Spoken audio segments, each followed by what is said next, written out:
নমস্কার, পুতুলের হোম কিচেনে আপনাদের সকলকে স্বাগত। আমি আজকে তৈরি করব দই বড়া। দই বড়া তৈরি করার জন্য আমি বিউলির ডাল ভিজিয়ে নিয়েছি। তো রাত্রেবেলায় ভিজিয়ে রেখেছিলাম আমি। তো সাথে থাকুন, পুরো ভিডিওটা দেখবেন আর লাইক করে দেবেন। আমি দিয়ে দেবো, দেখুন 1 ইঞ্চি মতো আদা বেশ সুন্দরভাবে খোসা ছাড়িয়ে ভালো করে ধুয়ে রেখেছি। এটাকে আমি দিয়ে এখন জল ছাড়া আমি এটাকে বেটে নেব। একবার দেখুন ঘুরিয়ে নেওয়ার পরে মনে হচ্ছে একটু জলের প্রয়োজন আছে, তাই জন্য আমি একটুখানি জল দিয়ে দিলাম।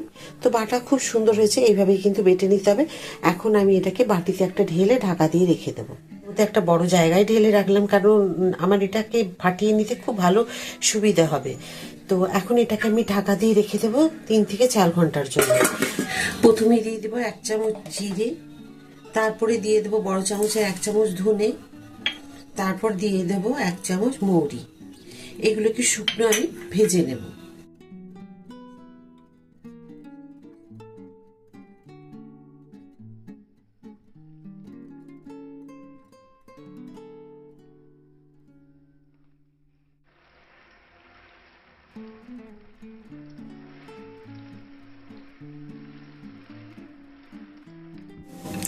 ব্যাস, আমার এগুলো ভাজা হয়ে গেছে।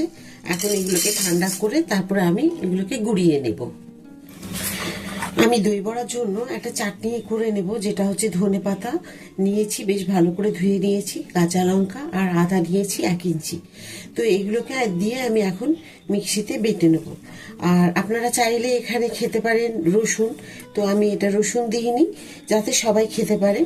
যদি আপনাদের মন চায় তাহলে রসুনটা দিতে পারে, দিলে আরও একটু স্বাদ কিন্তু এই চাটনির বেড়ে যাবে।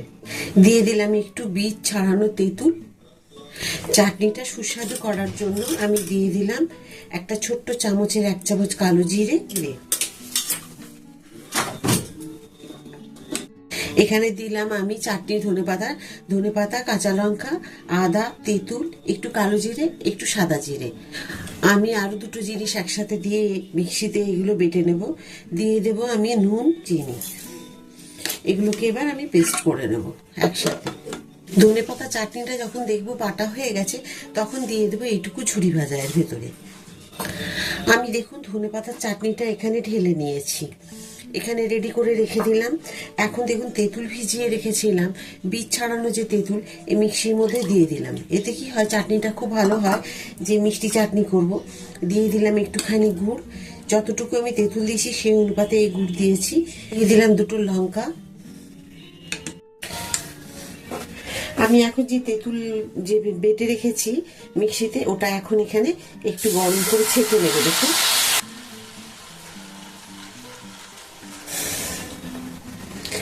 দেখুন এইগুলো বেরিয়েছে। এইগুলো এখন যদি থাকতো ওর মধ্যে, তাহলে তেঁতুলের চাটনিটা দেখতে ভালো লাগতো না, খেতেও ভালো লাগতো না। এখন দিয়ে দেবো আমি একটু রেড চিলি পাউডার, একটু কালারটা ঠিক আসার জন্য। দিয়ে দেবো বিট লবণ। খুব সুন্দর এইরকম হবে। এর থেকে বেশি আর ফুটিয়ে রাখা যাবে না, এটা যখন বসে যাবে আরো ঘন হয়ে যাবে। আমি যে ডাল বেটে রেখেছিলাম বিউলির ডাল, এখন দিয়ে দেব আমি এতে 1 চামচ, ছোট্ট চামচের জোয়ান, 1 চামচ জিরে। আপনারা এইভাবে কিন্তু ফাটিয়ে নেবেন, এইভাবে একইভাবে কিন্তু ঘোরাতে হবে। কখনোই আপনারা এভাবে ঘোরাবেন না, তাহলে ওটাকেই কন্টিনিউ করতে হবে। আর যদি এইভাবে ঘোরান তো এটাকেই করতে হবে। যদি মনে হয় আপনারা এইভাবে ঘোরাবেন তো এইভাবেই ঘোরাবেন। অন্তত 10 থেকে 15 মিনিট এটাকে ফাটিয়ে নিতে হবে। তো যত ফাটাবেন এটা কিন্তু একদম হালকা হয়ে যাবে ডালের মানে মিশ্রণটা। আর যখন বুঝতে পারবেন যে হালকা হয়ে গেছে, তখন কিভাবে দেখে বুঝতে পারবেন সেটাও আপনাদের আমি দেখিয়ে দেব। ডালের মিশ্রণটাকে আমি এখন খুব ভালো করে ফাটিয়ে নিচ্ছি, যাতে খুব হালকাভাবে হয়ে যায়। আর এটাকে যদি না ফাটানো হয় তাহলে কিন্তু খুব সুন্দরভাবে হালকা হবে না আর ফুলবে না। তো সেই কারণে আপনাদেরকে এটাকে ফাটিয়ে নিতে হবে। আমার দেখুন ডালের এটাকে খুব ভালো করে ফাটিয়ে নিয়েছি। এখন এটা দেখবো যে ঠিকভাবে হয়েছে কিনা। তো এটা দেখার জন্য আমি দেখুন একটা বাটিতে জল নিয়েছি, আর এখান থেকে একটু তুলে নিয়ে আমি এখানে ফেলে দেব।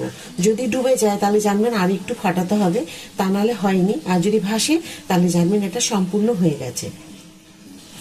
তো দেখুন কি সুন্দর ভাসছে, এটা আপনাদের সামনে থেকে দেখাই যে খুব ভালোভাবে ভাসছে। আবার একটা আমি দিয়ে দিই, দেখুন খুব সুন্দর ভাসছে, তার মানে এগুলো খুব ভালোভাবে ফুলবে।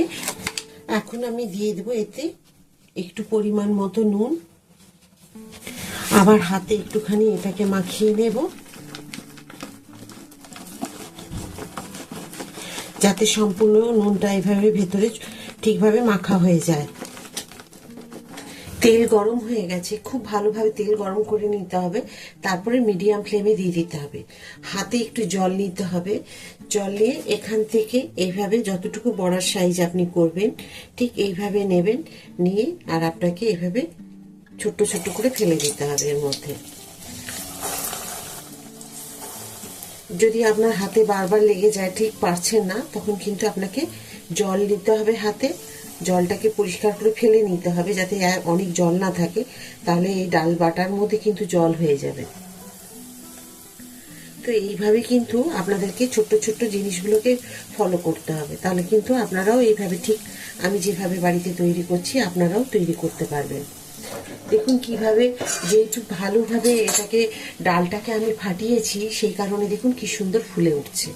এখন দেখুন আমি উষ্ণ গরম জল করে নিয়েছি এখানে এক বাটির মধ্যে, একটা বড় বাটিতে, যাতে আমি বড়াগুলো সবকিছু মানে এখানে ডুবিয়ে দিতে পারি ভালো মতো। তো তার জন্য আমি বাটিতে নিয়েছি এক বাটি মানে আধ বাটি জল, আর এখানে দিয়ে দেব আমি 1 চামচ চিনি আর 1 চামচ নর্মাল নুন। এখন এটাকে এই মিক্স দিয়ে আমি ভালো করে গুলিয়ে নিয়ে আমি সাইডে রেখে দেব।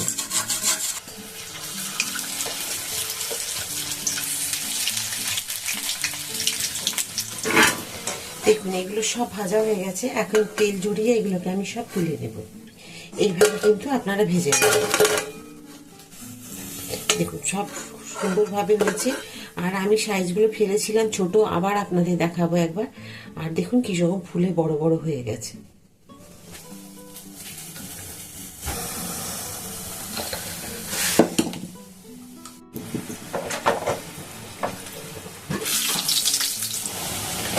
দেখুন এগুলো আবার হয়ে গেছে, আবার এগুলোকে আমি তুলে দেব। এখন এই যে আমি চিনির আর নুনের যে জল গুলে রেখেছি এগুলোকে এখন দিয়ে দেবো আমি বড়াগুলো সব এর সাথে দিয়ে, এখন এটাকে ভিজতে দিয়ে রেখে দেব মোটামুটি 15 মিনিট 20 মিনিটের জন্য। তো চলুন একটা ঢাকা দিয়ে দিই। এখন আমি দেখুন এখান থেকে আমি বড়াগুলোকে হালকা হাতে একটুখানি জল চেপে চেপে নিয়ে নেব, আর ফুলে দেখুন কি সুন্দর বড় হয়ে গেছে। এগুলোকে সব আমি নিয়ে নেব এইভাবে। জল থেকে তুলে নিয়েছি, আর এখানে আমি অর্ধেক বাটি জল দিয়েছিলাম, কতটা জল খেয়ে নিয়েছে দেখুন। কড়াই আমি একটু সামান্য সর্ষের তেল দিয়েছি, দিচ্ছি আমি একটা শুকনো লঙ্কা ভেঙে নিয়েছি মাঝখান দিয়ে, আর হাফ চামচের থেকেও দিচ্ছি একটুখানি সর্ষে মানে কালো সর্ষে, আর দিয়ে দিচ্ছি কয়েকটা কারিয়া পাতা। ব্যাস এটাকে ভেজে নেব। এখন দিয়ে দেবো এই সর্ষে আর এই ছোটটা, 1 চামচ চিনি দিলাম,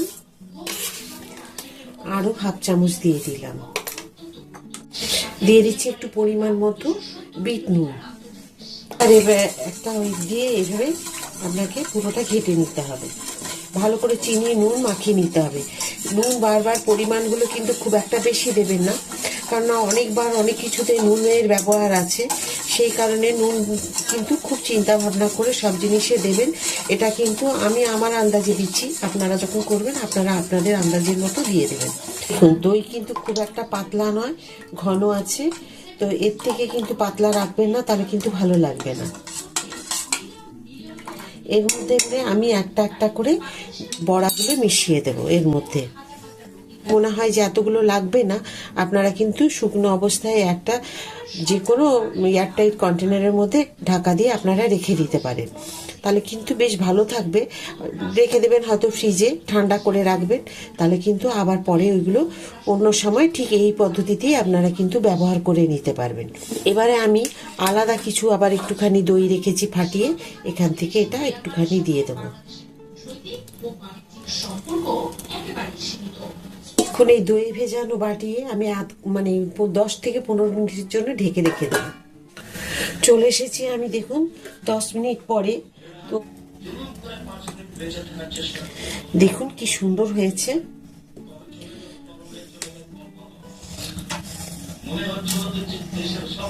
তো তৈরি করেছি, হয়তো আমি বলছি ভালো, আপনারাও যদি আমার মতো এইভাবে সমস্ত কিছু নিয়মগুলো ফলো করেন, ঠিক আপনাদেরও কিন্তু এইরকমই হবে। তো অসাধারণ হয়েছে কিন্তু। আর এখানে এইভাবে দই আপনারা একটু, এই যে আমি কারিয়া পাতা সম্বার দিয়েছি, এই দই কিন্তু আপনাদেরকে এইভাবে প্লেটে দিয়ে দিতে হবে, কারণ দইয়ের পরিমাণ কিন্তু অনেক আছে। দিয়ে দেবো এখন আমি উপর থেকে ধনেপাতা চাটনি। দেখুন ধনেপাতা চাটনিটা আমি কিভাবে করেছি, আর দেখতে খুব সুন্দর হয়েছে, এটা আপনারা নিশ্চয়ই দেখছেন। এখন দিয়ে দেব এবার আমি তেঁতুলের চাটনি। অসাধারণ হয়েছে দেখতে, তো একদম দোকানের মতো মনে হচ্ছে কি না বলুন, সত্যি খুব সুন্দর লাগছে দেখতে। দিয়ে দেবো আমার যে ভেজে রাখা মশলা, সেটা আমি দিয়ে দিলাম। দিয়ে দিলাম একটু কালো গোলমরিচের গুঁড়ো, একটু সাদা গোলমরিচের গুঁড়ো, একটু বিট নুন,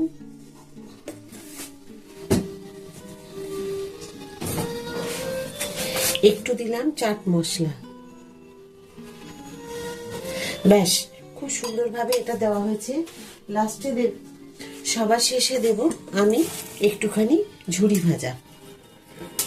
তো দেখুন একদম দোকানের মতো হয়েছে কিনা। দোকানে কিনতে গেলে এই প্লেটটার দাম কত, সেটা আপনারাই আমায় কমেন্ট করে বলবেন যে কেমন হয়েছে। দেখতে হয়েছে কিন্তু খুব সুন্দর, আর খেতেও হবে এর থেকেও মানে সুস্বাদু। তো চলুন, আজকে আমি তো এই সুন্দরভাবে এই ডিশটা তৈরি করে নিলাম, দই বড়া। অবশ্যই আমাকে কমেন্ট করে জানাবেন কেমন হয়েছে। আশা করি আপনাদের সকলের খুব ভালো লেগেছে।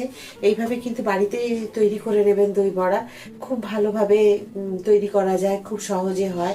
আর সব কিছু জিনিস আমরা পরিষ্কার পরিচ্ছন্নভাবে পাই। দোকানে খেতে গেলেও কিন্তু আমাদের যেতে হবে, কিন্তু বাড়িতে তৈরি করে নিতে পারবেন এইভাবে। তো কেমন হলো আজকে আমার দই বড়ার ভিডিওটা, অবশ্যই আমাকে কমেন্ট করে আপনারা জানাবেন। মনে করে লাইক করে দেবেন, সাবস্ক্রাইব করে দেবেন। সবসময় যেমন সাথে আমার চলছেন, ঠিক এভাবে আমার সাথে থাকবেন। তো চলুন, আবার একটা নতুন ভিডিওতে আপনাদের সাথে আমার দেখা হবে। নমস্কার।